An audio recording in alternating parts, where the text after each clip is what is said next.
Adulting isn't just bills and responsibilities. It's realizing that some friendships don't come with you into the next version of your life. If you've been feeling lonely, even though you have friends, maybe you have a good job, maybe you don't have a job yet, maybe you have a relationship, whatever the case is, we're going to talk about why adulting is so hard and how to start helping that. So let's get right into the video.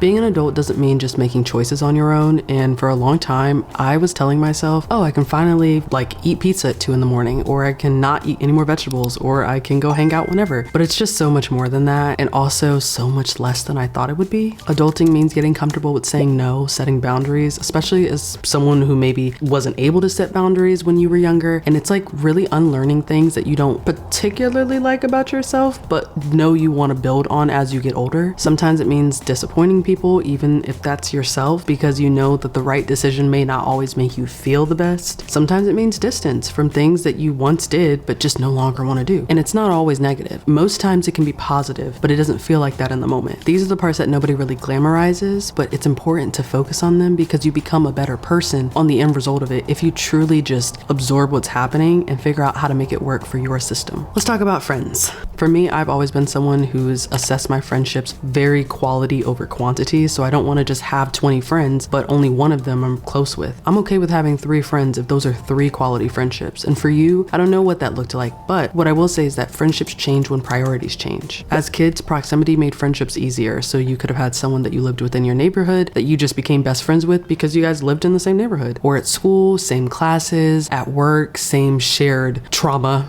whatever it looked like, proximity was key. But when you become 21 and over, for a lot of us, maybe we are in college, graduating college, starting work, moving out, things look different. As adults, values matter a lot more than convenience. And it's going to be okay if you feel like maybe you just have one person you can call up right now, or maybe you're in a relationship and that's your best friend as well.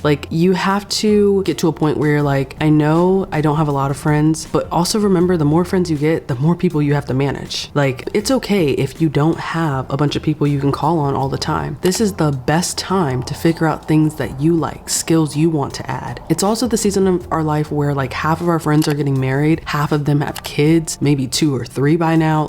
Everyone's path looks different. Even though your priorities shift, for you, that could mean that it doesn't mean that they're bad people. It just means that you're on different timelines. So you figure out good times where you guys can get back together, maybe catch up. But at the end of the day, just know that this is a new season in your life. So you're going to be introduced to new characters and new plot lines. What I will say though, next, is that outgrowing doesn't equal betrayal. Choosing yourself isn't selfish, and it doesn't mean always choosing yourself and never letting anyone in. It just means, okay, I know that I no longer subscribe to this version of myself that was my senior year of college. Even if you're in your first year of your career, that's okay. You can make that decision, especially if it's for the betterment of your health and overall quality of life. Growth can, and I promise you, at some point will feel like abandonment, but it's just because it's new and it's a different part of your life you've yet to experience. You can love people, but still need space. So I can think of a number of people in my life where maybe in high school or college we were really close, but we just have different timelines. Our schedules don't line up. Half of them work at home and I work in an office, and it just doesn't work out, and that's okay. But sometimes the most adult thing that you can do if you feel like you're in that outgrowing phase is just remember you can let go without making anyone the villain. There doesn't have to be a sad sob story attached to it. It's just how life goes. Next is loneliness. Loneliness, contrary to belief, is a part of leveling up. There was a time in my life where I felt like, dang, I really wish I had people to hang out with, places to go, activities to do. Because in college, we really just had classes to worry about. No bills, really, no crazy bills. And nothing that was just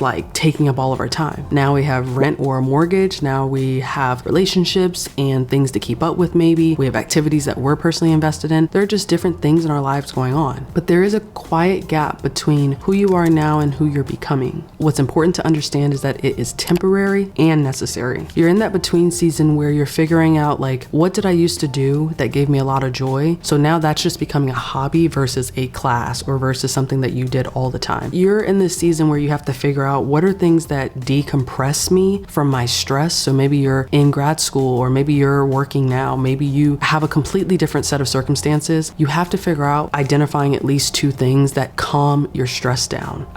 For me in high school and college, I was on the dance team. I loved dance. Like truly, it was just a great form of expression, a healthy form of expression. And then I loved cooking. I still do one of two of those things. Now, at some point, I'd love to get back into a dance class because it's good for your health and it's good for something that just like helps your body continue to move, especially as you get older. But cooking, that's something where I can always look up a new recipe and be like, all right, this is just something that's now a part of me. Like if I'm ever bored, I know that the quickest and easiest thing I can do is look up a recipe and learn that new skill. Like we all have to nourish our bodies. Over time, I've learned that I love other parts of life related to health and wellness, related to like investment, financial literacy, but that came in a lonely season where I had nothing to do but discover. So if you feel like, dang, nobody is like here or around me, like I don't know what to do, consider that it's maybe a season of your life where you're figuring out like what kind of friend you are to yourself. This feels like choosing the hard option. Choosing to not just go out with a bunch of people just to not be lonely or, you know, have lower quality of life just so you can just continue to say you're having a good time when deep down inside, it's really not the thing you want to keep doing. Choose growth even when it costs you comfort, because the thing is, you will look back a year from now if you keep choosing the comfortable thing to do instead of doing one thing that's harder than usual every week. Like one new thing, going to a new restaurant by yourself, maybe speaking to someone at a coffee shop safely, of course, like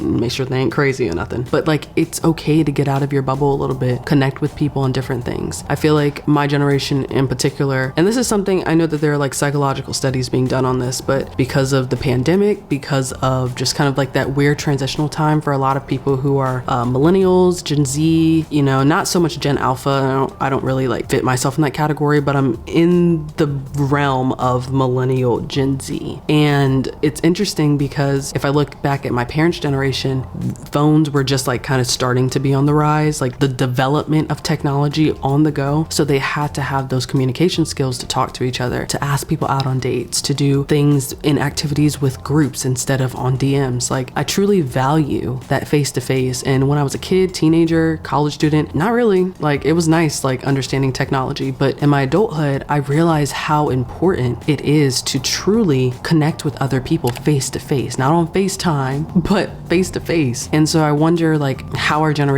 can get back to a season of that, because it's truly valuable in the way that you grow, how you communicate, like critical thinking skills. Everything is kind of connected to connection. So in this moment, try to find one hard thing or one medium hard thing to do that you wouldn't typically do because you just naturally would not do it, if that makes sense. So I know I'm not gonna just walk up to someone in a coffee shop, but if I notice like a backpack or a keychain, something on their keychain that they have that relates to something to me, I'm like, oh, that's really cool. Like, where'd you get that? Oh, really? I like that. Great. Like, just find ways to be out of your comfort zone for 5 minutes every week. That's it. That's it. And it could go nowhere, but it could also blossom to a great friendship. You just never know. On the opposite side of things, though, I know I talked more so about the things that you're gonna experience, and they sound a little dreadful, but they're really just growing pains, hence the name Growing Pains. But the positive side about adulting, when you are looking for your friendships, trying to find your tribe in different areas of your life, what's important to remember is that it is empowering being an adult. You get to make greater decisions than you could when you were a child. Maybe you have a little bit more freedom and flexibility, so now use it wisely. Use it to the best of your ability. Don't abuse that power that you have now. It's a moment where you're also no longer seeking external validation, because now what you do is what you actually want to do. Maybe you were nervous or you felt ashamed to say like, I actually like playing video games.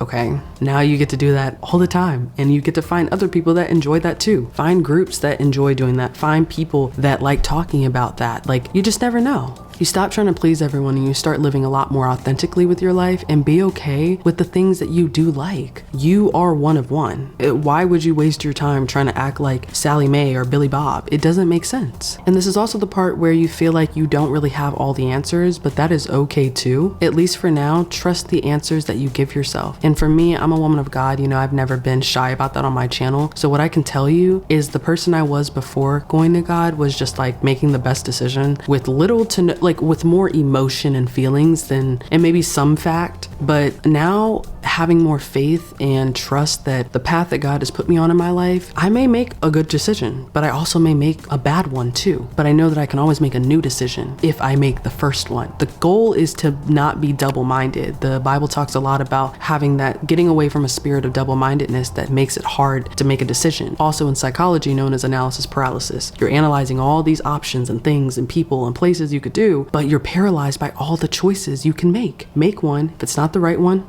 Great. Make a new one. Make one. It's good. Continue until God says, I'm leading you into this path, or I've introduced you to this person. Sometimes it comes so subtly, and sometimes it comes like a brick, but you just have to be open in your discernment to know, all right, this might be worth considering how I'm feeling based off of what's going on in the environment, how I feel and internally about it. There's going to be so many things you can make decisions on. At the end of the day, just make one and then make a new one if it's not the right one. I always feel like your 20s and your 30s, more so your 20s, is like being a teenager again, just without someone telling you what to do.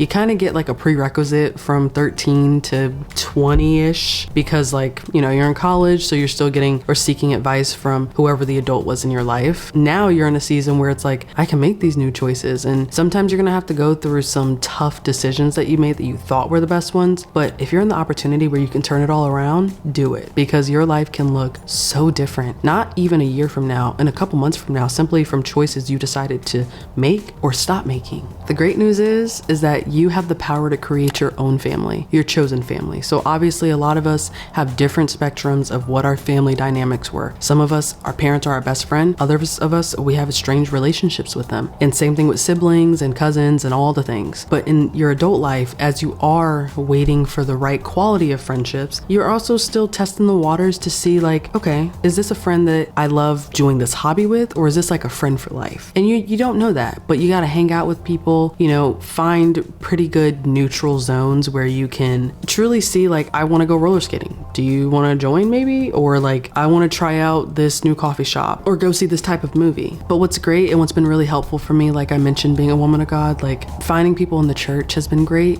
And what I will say is just because they're in church, it doesn't always mean that they are the best people for you. I've had both experiences where I thought I had friends in church and they really weren't the best friends for me. And then I found great people through life groups at church that we still hang out with, go to breakfast from time to time, and just catch up with each other. But the reality of trying to find good friends is going through a couple of bad ones. And it's not always going to be the best experience, but okay, I can do better. At the end of the day, yes, life is hard.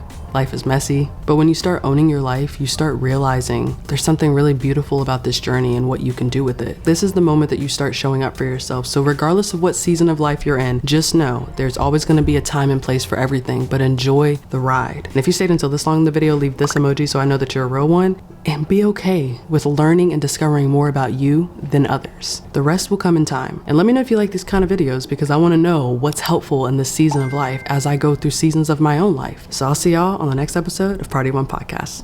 Peace.